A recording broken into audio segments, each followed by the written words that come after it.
This channel does not promote any violent, harmful, or illegal activities. All content provided by this channel is meant for an educational purpose only. আর এই মুহূর্তে আমাদের তপসিয়ার দিকে নজর থাকবে, কারণ আবারও কলকাতায় একটা অগ্নিকাণ্ডের খবর আসছে। তপসিয়ায় একটি অ্যালুমিনিয়াম কারখানায় আগুন। ঘটনাস্থলে দমকলের 9টি ইঞ্জিন পৌঁছেছে। প্রায় 2.5 ঘন্টা পার হয়ে গেছে, কিন্তু এখনো আগুন চলছে। কি পরিস্থিতি, সরাসরি আমরা স্পটে নজর রাখবো।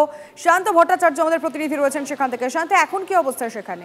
মাসকট স্পিন কন্ট্রোল ল্যাবের পরীক্ষায় এটি প্রমাণিত। কেয়াসেট আলোপেক্স পেন্টা অ্যাক্টিভ নতুন চুল গজাতে সাহায্য করে, চুল পড়া বন্ধ করে। Keya Seth Alopex Penta active 10 hair fall প্রবলেমের একমাত্র সলিউশন। দেখো এখন কি অবস্থা, তোমাকে একবার ছবিটা দেখাতে বলবো গৌরবকে। ভেতরে কিন্তু এখনো বিভিন্ন পকেটে আগুন জ্বলছে এবং দমকলের ইতিমধ্যে 9 থেকে 10টি ইঞ্জিন ইতিমধ্যে ঘটনাস্থলে এসেছেন। দমকল কর্মীরা আগুন নেভানোর জন্য যথেষ্ট সক্রিয়, কিন্তু যেভাবে এই কারখানার ভেতরে দাহ্য বস্তু ঠাসা অবস্থায় রয়েছে, রবার রয়েছে, কেমিক্যাল রয়েছে, যে কারণে আগুন কিন্তু ক্রমশ ছড়িয়ে পড়েছে বিভিন্ন অংশে এবং এই দিক করে জ্বলা আগুনে কিন্তু রীতিমতো আতঙ্কিত এলাকার বাসিন্দারা। কারণ যে কোনো সময় যেভাবে দেওয়ালে ফাটল ধরেছে, যে কোনো সময় কারখানাটি ভেঙে পড়তে পারে। আমি গৌরবকে বলবো ছবিটা দেখানোর জন্য যে দমকল কর্মীরা কিন্তু ভেতরে প্রবেশ করেছে।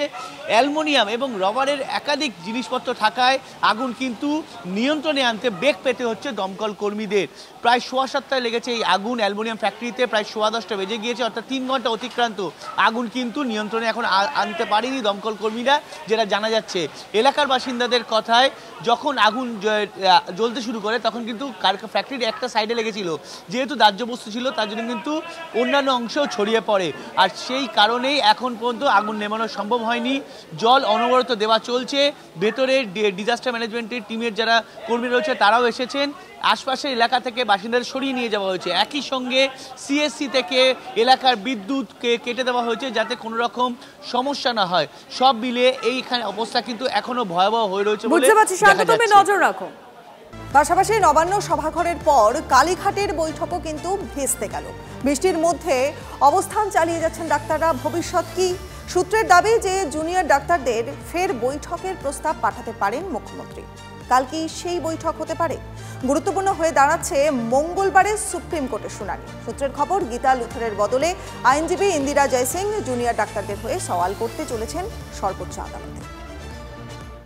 কালকে তো মুখ্যমন্ত্রী বলেছেন, তারপরে তো মানে সরকার যা যা করে করেছে, কিন্তু সিদ্ধান্ত তো তাদের।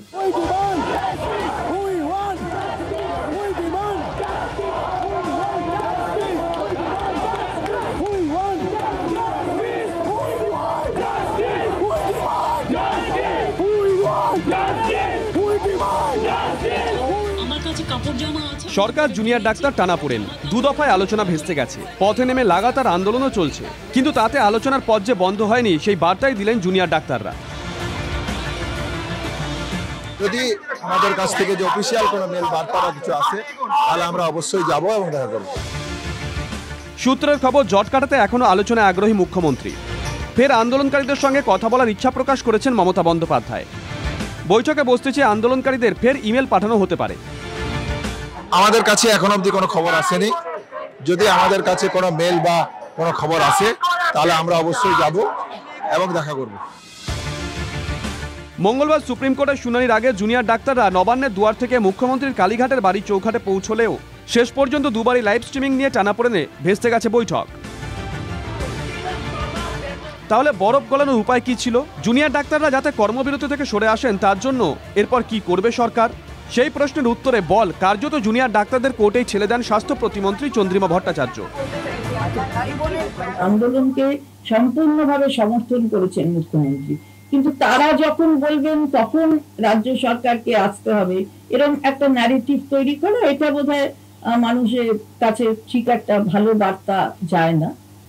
কিন্তু রাজ্য সরকার যে সবসময় এই ব্যাপারে সবসময় তাদের সদর্থক পদক্ষেপ নিয়েছেন এবং মাননীয় মুখ্যমন্ত্রী সবসময় তার এই ইতিবাচক ইচ্ছা প্রকাশ করেছেন, সে বিষয় বোধহয় কোথাও কারুর সন্দেহ নেই। জনসাধারণ সেটা নিশ্চিতভাবে বুঝতে পেরেছে। লাগাতার কর্মবিরতির মাঝে সরকারের ডাকে সাড়া দিয়ে শুক্রবার সন্ধ্যায় নবান্ন সভাগৃহে বৈঠকে যোগ দিতে যান জুনিয়র ডাক্তাররা। 5 দফা দাবি নিয়ে আলোচনা আর বৈঠকের লাইভ স্ট্রিমিং এই ছিল আন্দোলনকারীদের দাবি। কিন্তু বৈঠকের সরাসরি সম্প্রচার হবে কিনা তা নিয়ে টানাপোড়েনে ভেস্তে যায় বৈঠক। এরপর শনিবার বৃষ্টি ভেজা দুপুরে খোদ মুখ্যমন্ত্রী পৌঁছে যান স্বাস্থ্য ভবনের সামনে জুনিয়র ডাক্তারদের ধর্ণা মঞ্চে। শেষবারের মতন আলোচনার আর্জিও জানান। আমরা আবেদন করব, আপনারা বসুন, আপনারা আলোচনা করুন, পরে সিদ্ধান্ত নিন। আমার এটা লাস্ট চেষ্টা আপনাদের জন্য করে গেলাম। বাদ বাকিরা যদি আমার উপর ছেড়ে দেন, আপনারা জাস্টিস পাবেন, আপনারা ইনজাস্টিস হবে না, এটুকু আমি বলতে পারি। শনিবার সন্ধ্যায় মুখ্যমন্ত্রী কালীঘাটের বাড়িতেও যান জুনিয়র ডাক্তারদের প্রতিনিধি দল, কিন্তু বাদ সাধে সেই লাইভ স্ট্রিমিং বিতর্ক। দীর্ঘ টানাপোড়েনের পর জুনিয়র ডাক্তাররা যখন বৈঠকে রাজি বলে জানান, তখন আবার সরকারের তরফ থেকে জানিয়ে দেওয়া হয় দেরি হয়ে গেছে, আর বৈঠক সম্ভব নয়।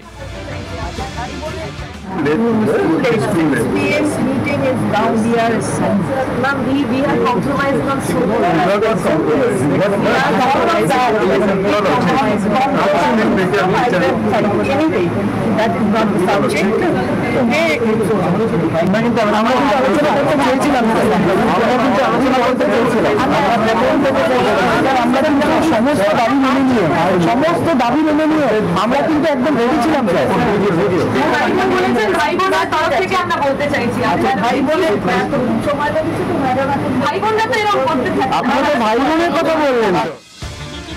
শনিবার সবার নজর যখন কালীঘাটের দিকে, সেই সময় খবর আসে তিলোত্তমা ধর্ষণ খুনের মামলায় সন্দীপ ঘোষ এবং টালা থানা তৎকালীন ওসি অভিজিৎ মণ্ডলকে গ্রেপ্তার করেছে সিবিআই। বৈঠক না করার নেপথ্যে তারই যোগসূত্র রয়েছে বলে বিভিন্ন মহলের দাবি।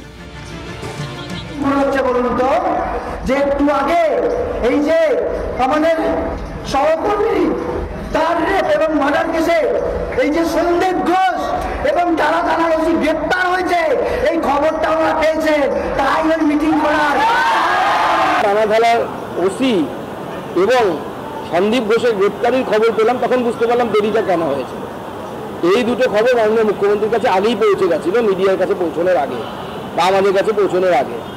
তো স্বাভাবিকভাবে মাননীয় মুখ্যমন্ত্রী তারপর মিটিং ক্যান্সেল করে দেন, কারণ তার মনটি ভালো ছিল না, মন ভালো ছিল না।